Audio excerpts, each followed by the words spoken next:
I came home early from a business trip to surprise my fiancé, only to overhear him on the phone. I don't know why I'm still with her. If it wasn't for the house she bought, I would have left a long time ago. We had just moved in together. I quietly left and returned later, pretending like nothing happened. 4 days later, he texted me for days times, realizing I had heard everything. He's always asking about you, sending you stuff. It's like he can't let go. My heart sank as I tried to piece things together in my head. David? She never mentioned how serious this person was, just that he was a part of her past. But hearing how much she was still connected to him, how she was still talking to him, something wasn't adding up. The next morning, I couldn't shake the feeling that there was more to this than she was letting on. So I asked her, "Who's this David guy? The one who keeps sending you gifts and asking about you?" I saw her eyes widen for just a second, just enough for me to notice before she quickly recovered. "David?" she asked, a slight falter in her voice. "Oh, he's nothing. Just a guy I used to know. Nothing serious." But her smile didn't reach her eyes, and I knew then that she wasn't being honest with me. It wasn't until I did some digging that I began to realize how much Jessica had been hiding. I found an old letter from David that had been tucked away in her drawer. A letter that mentioned how much he missed her, and how he couldn't wait to see her again.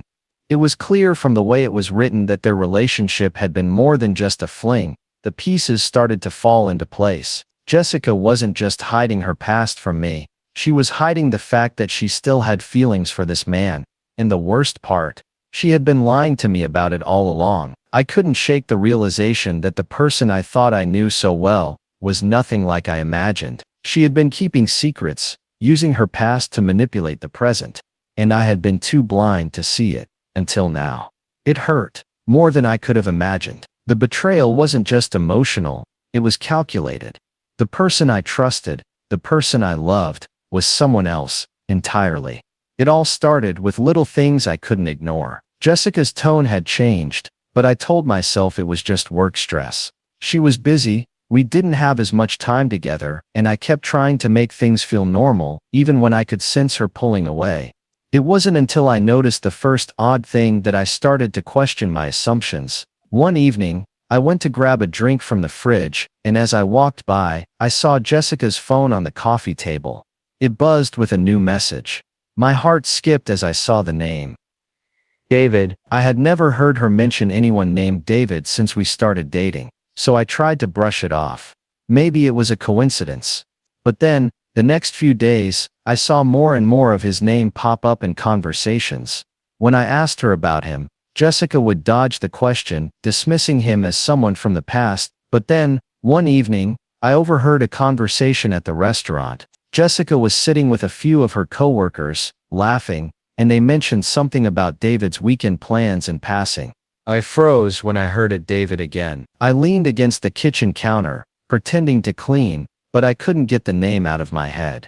I felt sick. This wasn't just someone from her past, something more was going on. A few days later, I got my first real glimpse of the truth. I wasn't snooping, I swear, but I accidentally glanced at her phone again when she left it behind to go to the bathroom. At this time, the screen wasn't locked. I saw a text from David that made my blood run cold. It read, "We'll meet tomorrow to finalize everything. Don't worry about Marcus. I'll handle him." The words hit me hard. I didn't know what was happening, but I knew one thing for sure: this wasn't innocent. This wasn't just a past relationship being rekindled. There was something more, something dangerous. I tried to stay calm, but I had to know more. That night, I stayed up long after Jessica fell asleep, scrolling through her email. I wasn't proud of what I did, but I had to understand. And that's when I found the worst of it. There were emails between Jessica and David, discussing an investment opportunity. It wasn't even an investment, it was a scam. David had set up this fake real estate deal, and he was trying to get me involved, making me a partner without my knowledge. He'd made plans to meet me about it in the next few weeks. And Jessica, she was right there with him, helping him set it up. She was in on it. I could barely breathe when I read the final message. "Once we've got Marcus involved, the money's ours. I'll deal with the rest." It all clicked in that moment. Jessica hadn't just been cheating on me emotionally. She had been part of a plot to take advantage of me financially, using our relationship as leverage. She'd lied to me, played me, all while I trusted her with everything. The next day, I talked to Timothy, our family lawyer. He had been working with me and my family for years, so I didn't think twice when I went to him for advice. He had started noticing something off with Jessica's actions too, and when I told him everything, he confirmed it. Jessica had been hiding more than I realized. She was part of a scheme. David had manipulated her, and now I was caught in the middle. It wasn't just betrayal anymore. It was all a plan to take me down. I was drowning in this new reality, but I couldn't ignore the facts anymore. Jessica had been playing me from the start. The woman I loved, the woman I trusted, was not who I thought she was. Everything had fallen apart, and there was no going back. I was still reeling from the news of my father's death, when the first hint that something was wrong began to show itself. It was subtle at first, Jessica acting distant, avoiding eye contact, and focusing more on her phone than on anything happening around her. The days following the funeral felt like a blur, but I couldn't ignore the nagging feeling in the back of my mind. I noticed how she seemed unusually concerned with the details of my father's will, almost as if she were more involved than anyone else. She kept bringing it up, asking questions that seemed irrelevant to someone just grieving. At first, I thought maybe she was just trying to keep things running smoothly, but the odd questions began to raise my suspicion. One evening, I was sitting at the kitchen table when I overheard Jessica and Rachel talking. It wasn't a loud conversation, but I could hear snippets, enough to make my heart stop. They were talking about changes to the will, and the tone in Jessica's voice sounded too assured, too confident. "Once we get the signatures, it'll be easy to change the documents," Jessica said. My blood ran cold. I wasn't sure what they were referring to, but I knew this wasn't something that should be happening behind my back. I pretended to be absorbed in a task, but my mind was racing. I had to know more. The next day, I took a risk. Jessica had left her phone on the kitchen counter while she was in the bathroom. I knew it was a violation of trust, but I had to see what was really going on. I unlocked it and went straight to her email. There it was, the email chain between Jessica and Rachel, planning how they would finalize the will to ensure Jessica's financial security. The subject line, "Refinalizing the will," made my stomach drop. The message was clear. Jessica and Rachel were discussing how to forge my father's signature, make it look like he had altered the will, and ensure that Jessica would inherit the bulk of the estate. They even talked about how they'd get me involved in the financial mess, making it harder for me to escape if I didn't comply. I felt sick to my core. My whole world turned upside down in an instant. I had been so blind. Jessica, the woman I loved, was involved in a scheme to take everything from me. I couldn't understand how someone I trusted could betray me like this, but it didn't end there. I called Timothy, the family lawyer, and explained my suspicions. He took me seriously, but he also told me he needed to look into it discreetly. He didn't want to tip anyone off. A few days later, he called me with the news that made my stomach churn. "Marcus, the will you were shown. It's a fake," he said. "The signatures aren't right, and I've confirmed with the bank that the documents were tampered with." Timothy didn't stop there. He had quietly been gathering evidence, taking notes of everything, and he'd even caught Rachel and Jessica exchanging more emails about the scheme. The deeper we dug, the more we realized how extensive their plan had been. Jessica had played me for a fool, all while making me believe she was the loving, caring partner I thought I had. The betrayal was more than emotional. It was a calculated, cold attempt to strip me of everything I had left.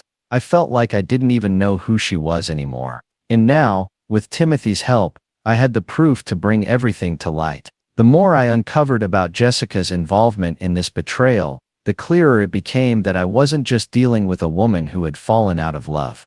No, this was much darker. After my father's sudden death, everything started to fall apart, and Jessica's behavior became more erratic.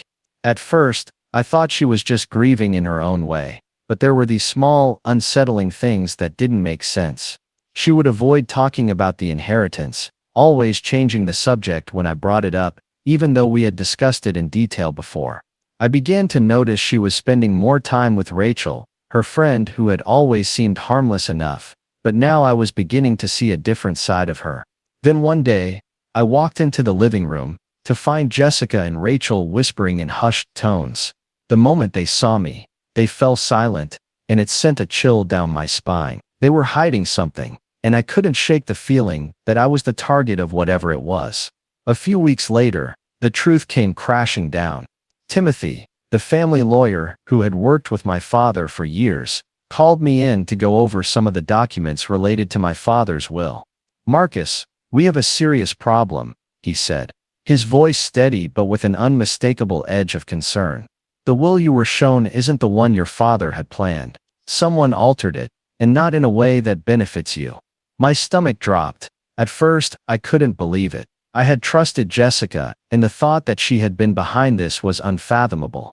But Timothy didn't stop there. As he dug deeper into the paperwork, he found inconsistencies in the signatures and the way certain clauses were worded. It was clear now Jessica and Rachel had forged the will, manipulating the legal documents to try to steal everything from me. But there was more. Timothy wasn't just uncovering fraudulent paperwork. He discovered that Jessica and Rachel had been in contact with a group of local lawyers. They had been working with them to forge documents in favor of David, the wealthy man from Jessica's past. This wasn't just about manipulating my father's will. This was about taking control of everything I had. David, I learned, had been plotting to get rid of me, using Jessica to do his bidding. It was a sickening realization, but I couldn't deny it. I had heard whispers from Timothy about David's involvement before, but now I had the proof. In court, the situation escalated. Jessica's defense attorney tried to turn the tables on me. He insinuated that I was somehow responsible for the mess, that my character had changed after my father's death.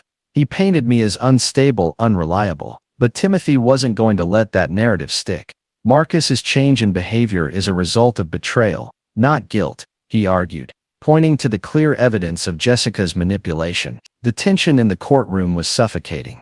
I had never imagined my life would spiral to this point, fighting not just for my inheritance, but for my own reputation. And as much as I wanted to fight back, the weight of Jessica's betrayal still clung to me. The evidence was overwhelming, but the emotional toll was far worse. This wasn't just about money anymore. It was about everything I thought I had built with the woman I loved. But as each revelation came to light, it became harder to deny Jessica had been playing me all along, and the damage was done. I remember the moment everything changed. It was just before the sun dipped below the horizon, casting an orange glow across the sky, when I stumbled upon it. The truth, I had been piecing together little oddities in Jessica's behavior for weeks, things I could never quite explain. But this was undeniable. I found the email by accident. I was trying to unlock her phone, something I had never done before, but the opportunity presented itself, and my curiosity got the best of me. There in plain view was an email exchange between her and Rachel, talking about changes to my father's will. They mentioned forged signatures, tampered documents, and how they planned to make everything look legitimate. The mention of David's name in connection with this only confirmed what I had feared, but couldn't bring myself to acknowledge. I wasn't sure what to do with this information at first. My stomach was in knots, but I knew I had to confront Jessica, no matter how much it hurt. So I gathered my evidence, printed out the emails, the bank transactions, and the forgeable documents I had found in her drawer. I waited for the right moment, and when it came, I didn't waste any time. I walked straight into the living room, where she and Rachel were sitting, laughing, as if nothing in the world was wrong. I laid everything out on the table. The look on Jessica's face, as her eyes scanned the papers, was one of pure shock, as if she couldn't believe I had found out. But there was no hiding it. "Jessica, Rachel," I said, trying to keep my voice steady, despite the storm brewing inside me. "What the hell is all this? Tell me what's going on." At first, Jessica didn't respond. She looked at Rachel, then at me, then back at the papers in front of her. Finally, after what felt like an eternity, she spoke, her voice barely above a whisper. "I never meant for it to go this far, Marcus." She looked down, her hands trembling. "But we needed the money, all right. David promised me everything he said. We could start over, live the life we'd always wanted, but only if we made sure you were out of the picture." I could barely process what she was saying. My mind was racing. You did this because of money." The words felt foreign, like I couldn't even wrap my head around the betrayal. "I didn't want to hurt you," she pleaded. "I swear I didn't. But David, he pushed me into it. It wasn't supposed to go this far." We were just going to tweak a few things, make it all look real. And then out of nowhere, Rachel spoke up. I didn't want any of this. Jessica, you pushed me into it. I didn't know it would end like this. She was nearly in tears. But I wasn't done yet. I turned to face Timothy, who had been standing silently at the back of the room. He was my family's lawyer, the man I had trusted more than anyone. But now, standing there, I realized he knew more than he let on. Timothy, I said, my voice thick with disbelief. You knew about this, didn't you? He didn't answer at first. His gaze flickered briefly to Jessica, then back to me. Finally, he nodded. I did. I saw the signs. I couldn't intervene directly. I thought it was better if you saw it for yourself. It hit me like a ton of bricks. All this time he had known. He had been watching, letting everything unfold as I struggled with the chaos. I definitely let this happen. My voice broke. I didn't want to hurt you. Marcus, I thought it would be better if you found out on your own. In that moment, everything I had ever believed in, the trust I had in these people, crumbled. Jessica, Rachel, Timothy, they had all played a part in the destruction of my life. But it wasn't just the betrayal that stung the most. It was the realization that, for so long, I'd been blind to the truth. Every moment, every argument, every doubt, it was all leading to this. The perfect storm of lies and manipulation. I remember the day everything started unraveling like it was yesterday. Jessica and Rachel had been acting differently, and I couldn't ignore the feeling gnawing at me that something was off. At first it was subtle, a missed phone call from Jessica, a slightly nervous glance when I asked about her day. But I dismissed it too, consumed with work and the sudden pressures of managing my father's estate after his unexpected passing. Then it happened. One evening, after a long day at the garage, I decided to grab Jessica's phone, intending to text her something sweet. What I found instead was a thread of messages that chilled me to the core. Jessica had been in constant contact with David, the man from her past, the one I knew so little about. But it wasn't just personal messages, it was business. David was planning something, and it didn't take me long to realize that I was at the center of it. He was trying to get me involved in an investment deal that seemed too good to be true, a partnership that would have left me financially ruined. The worst part, Jessica knew about it, and she was helping him. I confronted her that night, my voice shaking with disbelief. "What is this?" I demanded, showing her the messages. Her face went pale, and for the first time I saw fear in her eyes. But then came the twist. She didn't deny it. Instead, she tried to justify it. "I had no choice," she admitted. "David, he said we needed this. We needed money. Marcus, he promised me everything if I just helped him with this. I didn't want to hurt you, but I was too afraid of what would happen if I didn't." Her words were like daggers. I felt betrayed, not just by her actions, but by her confession. She wasn't just hiding things from me, she was actively working against me, using me to further someone else's plans. But the true scale of the betrayal didn't hit me until I spoke with Timothy. As the family lawyer, Timothy had always been someone I trusted. But when I mentioned the investment scheme and the involvement of Jessica and Rachel, his face went pale. "You're not the only one they've been manipulating," he said quietly. "I've been digging into some of the documents your father left behind, and there's something wrong. The will, it's been tampered with." The news felt like a punch to the stomach. Timothy explained that Jessica and Rachel had forged parts of the will, trying to secure a large sum of money from the estate for themselves. They were planning to take advantage of my grief and confusion to steal what rightfully belonged to me. It was all part of a larger plan, one that involved David as the mastermind. The details Timothy uncovered were damning: emails, phone records, even meetings that Rachel had attended under the guise of being a friend. It was like a web of lies, each thread leading back to the same people. As the weeks passed, I began to see the full extent of their deception. Timothy had been quietly gathering evidence, and one day he handed me a folder, proof that Jessica and Rachel had been working with local lawyers to forge documents in favor of David. There were timestamps, altered files, and even evidence of payments to the lawyers involved. I felt my blood boil. The people I trusted had been playing me, using me as a pawn in their game. I confronted Jessica again, this time with the evidence in hand. "You thought I wouldn't find out," I said. My voice steady but full of rage. She didn't deny it. She simply stared at the ground, unable to meet my eyes. It was clear now. This wasn't just about money. This was about control, about power, and I had been nothing more than a means to an end. I came home early from a business trip to surprise my fiancé, only to overhear him on the phone. I don't know why I'm still with her. If it wasn't for the house she bought, I would have left a long time ago. We had just moved in together. I quietly left and returned later, pretending like nothing happened. For days later, he texted me 4 times, realizing I had heard everything.